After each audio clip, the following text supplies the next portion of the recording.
Hallelujah. खुदावंद जो भला है, उसकी शफ़क़त अब्दी है, उसका प्यार निराला है। और ये खुदावंद का प्लान था, लेकिन हमें मालूम नहीं था कि आज खुदावंद के अजीम खादम हमारे साथ खुदावंद का कलाम शेयर करेंगे।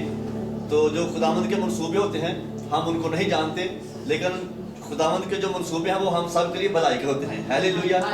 तो इनका तारुफ खुदा के खादम भाई नईम मसीह करवाएंगे, लेकिन इससे पहले हम उनको अपने चर्च की तरफ से एक खूबसूरत माला पहनाकर इनको वेलकम करेंगे। तो मैं खुदा के खादम से गुजारिश करूंगा कि मेहरबानी जरा सामने आए, हम आपको वेलकम करना चाहते हैं। उसके बाद खुदा के खादम पास्टर नईम भाई का पास्टर साहब का तारुफ करवाएंगे। आइए जोरदार तालियों से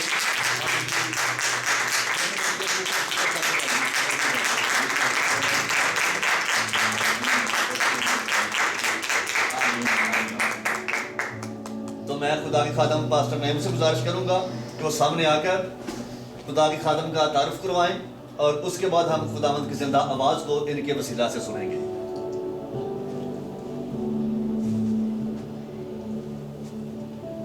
किसी को भी दे दें।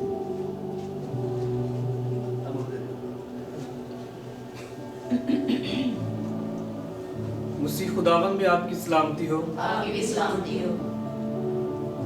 बड़ी खुशी की बात है कि आज खुदा के अजीम खादम पास्टर कमर गिल साहब आज समड़ेवाल सियालकोट से, इनका जो एम है, इनका जो मकसद है, ये पैदल मुनादी करेंगे पूरे पाकिस्तान के अंदर। और ये सियालकोट के इलाका से होते हुए कदम बाय कदम पैदल ये यहाँ तक पहुँचे हैं ताकि हम खुदा की आवाज़ को भी सुने और ये खूबसूरत गवाही भी सुने कि खुदा के खादम का ये इरादा है, इसका मकसद है, जो खुदा के साथ खुदा के बंदा ने कमिटमेंट की है कि मैं खुदावंद पूरे पाकिस्तान के अंदर पैदल खिदमत करूँगा।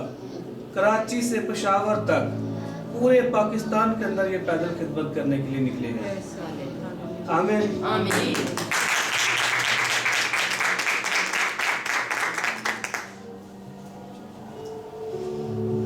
अच्छा, सबसे पहले मसीह यीशु के अजीम नाम में आप सबकी सलामती। आपकी भी सलामती हो। खुदा आप सबको बड़ी बरकत दें। और जैसा कि अभी पादरी साहब ने तारुफ भी करवाया, ये समड़ियाल मोहल्ला फजलपुरा गली नंबर 9 के अंदर मेरी रहाइश है। और मेरे जो वालिद साहब हैं बाबूलाल गिल साहब, वो भी खिदमत में थे, मेरे दादाजी भी और मेरे ताया जी भी और मेरे ननियान वाले भी जो है वो भी पास्टर्स हैं और पूरा ख़ानदान हमारा ब्लेस्ड है। और जो मुझसे बड़े भाई हैं वो भी पास्टर आमिर गिल हैं और हमारा पूरा ख़ानदान ब्लेस्ड है और खुदा उनकी शुक्रगुजारी है। और अक्सर लोग जहाँ भी जाता हूँ ये सवाल तो सबसे पहले किया जाता है, पैदल क्यों? तो इसके पीछे एक मेरी टेस्टमनी है। मुझे मोहरों का मसला था कि डिस्क की प्रॉब्लम थी, तो इसकी वजह से मैं चलने से कासिर था। तो फिर मैंने मसीह खुदा के साथ अपनी एक कमिटमेंट की। मैंने कहा अगर आप मुझे दोबारा से बहाल करते हैं, सेहतयाबी तंदुरुस्ती देते हैं, मुझे चलने के काबिल करते हैं, तो मैं पूरे पाकिस्तान के अंदर पैदल जाकर आपकी मुनादी करूंगा। हालेलुया।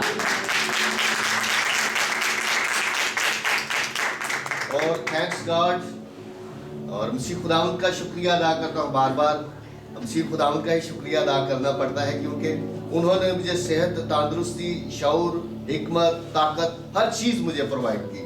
और अब मेरी बारी है। खुदावंद ने अपना काम किया, अब मेरी बारी है। और मैं हर एरिया में जाता हूँ, वहाँ पर पासबानों से भी मिलता हूँ, लोगों के साथ भी बातचीत करता हूँ, जो भी मिलता है उसके साथ पहले तो मैं अपनी टेस्टमनी शेयर करता हूँ, फिर उसके बाद खुदा के कलाम की भी बात करते हैं जो कि हमारी रूह की ग़ज़ा है। तो अब हम कलाम मुक़द्दस को आज अभी पादरी साहब जब ये यहाँ पर बात हो रही थी तो उन्होंने कलाम मुक़द्दस की बड़ी खूबसूरत बातें की। तो प्रस्तिश के दौरान ही, क्योंकि उसमें भी कलाम ही था, तो मैं आपको बताता हूँ कि मैं जैसे कि 23 ज़बूर रूटीन में हमारे घरों में पढ़ा जाता है, ऐसा ही है। हमारे छोटे छोटे बच्चों को भी 23 ज़बूर ज़बानी याद है। तो आज हम 23 ज़बूर को एक डिफरेंट एंगल से देखेंगे, जैसे इसको मैं अपनी जिंदगी के अंदर देखता हूं कि इसके अंदर एक ईमानदार की कहानी नजर आएगी। आज उस कहानी को हम देखते हैं कि एक ईमानदार की कहानी कैसी है 23 ज़बूर के अंदर। सबसे पहले क्या कहते हैं, ये सबको जुबानी याद है इसलिए जुबानी ही बात करेंगे। खुदावंद मेरा चुपान है मुझे कमी ना होगी। खुदावंद क्या है मेरा चुपान है खुदावंद कौन है?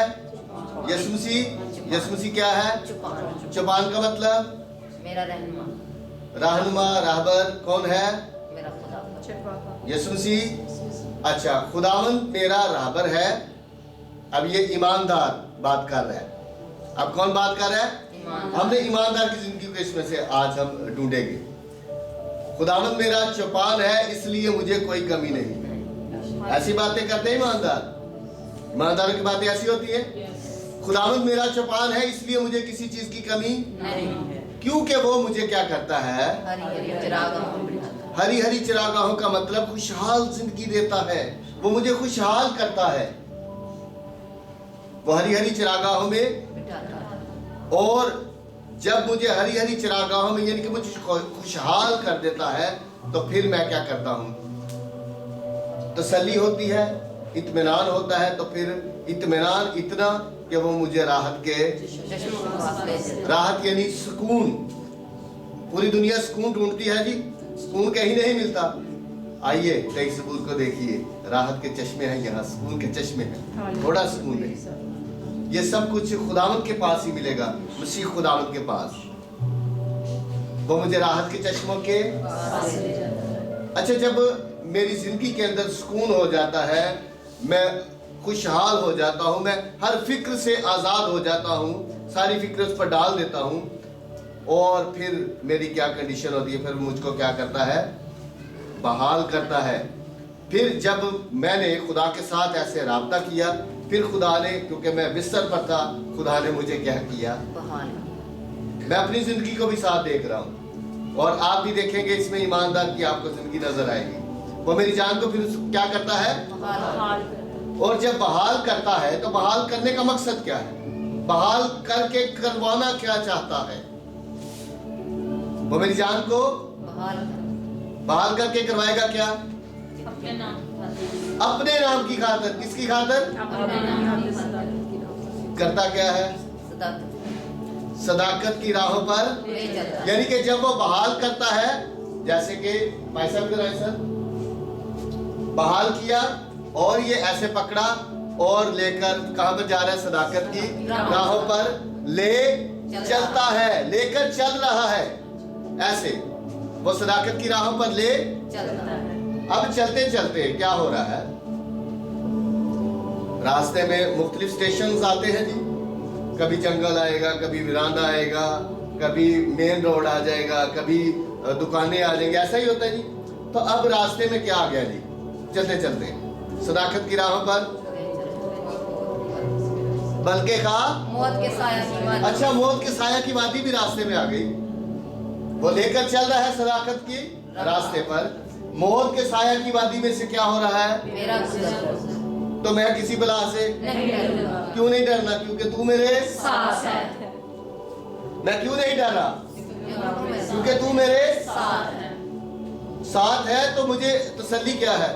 तेरे असा और तेरी लाठी से मुझे तसल्ली है। क्योंकि आप अक्सर देखते हैं जब बुजुर्ग कोई होते हैं तो उनके साथ कोई बच्चा होता है तो उनके हाथ में क्या होता है? लाठी।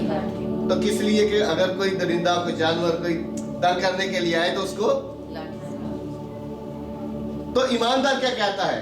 कि तेरे असा और तेरी लाठी से मुझे तसल्ली है। मुझे पता है कोई भी तू मेरे करीब आने नहीं देगा। तेरे असा और तेरी लाठी से मुझे तसल्ली है। क्योंकि तू करता क्या है? क्योंकि दुश्मन तो आएंगे। तू मेरे दुश्मनों के रूबरू।